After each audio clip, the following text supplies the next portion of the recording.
En conclusion, on s'aperçoit qu'il y a une réalité derrière cette angoisse que l'eau soit un élément déclencheur de crise. Il y a une réalité parce que l'eau est rare et va se raréfiant. L'eau est rare dans certains endroits du monde, elle va en se raréfiant globalement et partout à l'échelle de la planète. Pour autant, est-elle réellement un élément déclencheur de crise ? Il faut pondérer cette idée et il faut voir qu'on est quand même dans une dynamique d'intelligence collective où on a bien compris que l'eau étant un bien collectif, il va falloir apprendre à le gérer ensemble. Et donc, on est en train de voir l'émergence de plus en plus d'accords internationaux qui permettent aux pays partageant le même bassin versant de considérer leur bassin versant comme une unité économique, mais également écologique qu'il faut traiter de façon durable, qu'il faut gérer de façon durable pour la survie et le bien collectif. Ce qui va être intéressant, c'est de voir comment les différents acteurs économiques du marché de l'eau vont se développer dans les années à venir et vont contribuer à dessiner cette intelligence collective et cette gestion collective du bien que représente l'eau. Je vous ai préparé une petite bibliographie que j'ai voulu assez généraliste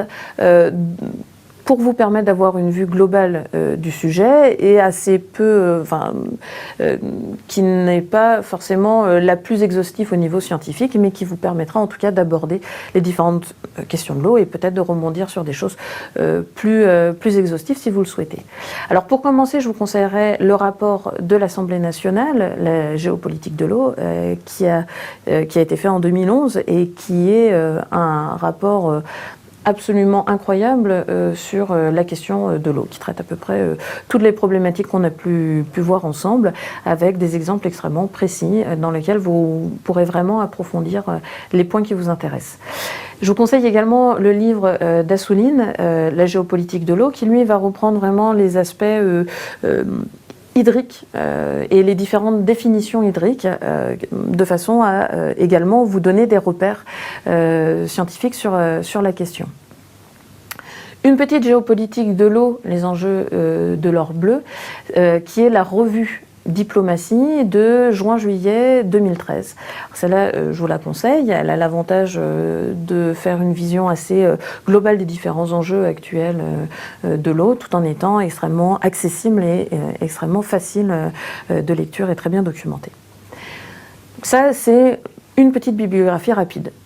Si vous souhaitez accéder aux différentes données et avoir une vision bien précise des différentes données, je vous engage à aller sur le site, les différents sites de l'ONU que je vous ai mis en information dans la bibliographie, mais également le site de l'Université d'Oregon, dont je vous ai parlé plusieurs fois pour leur étude sur les accords, les enjeux internationaux, les accords internationaux versus les conflits internationaux sur les questions de l'eau,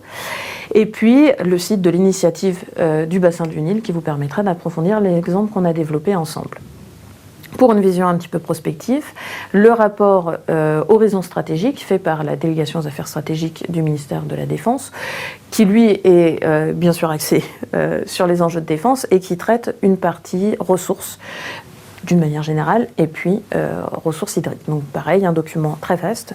une partie pourra vous intéresser, et puis plus globalement sur l'approche prospective.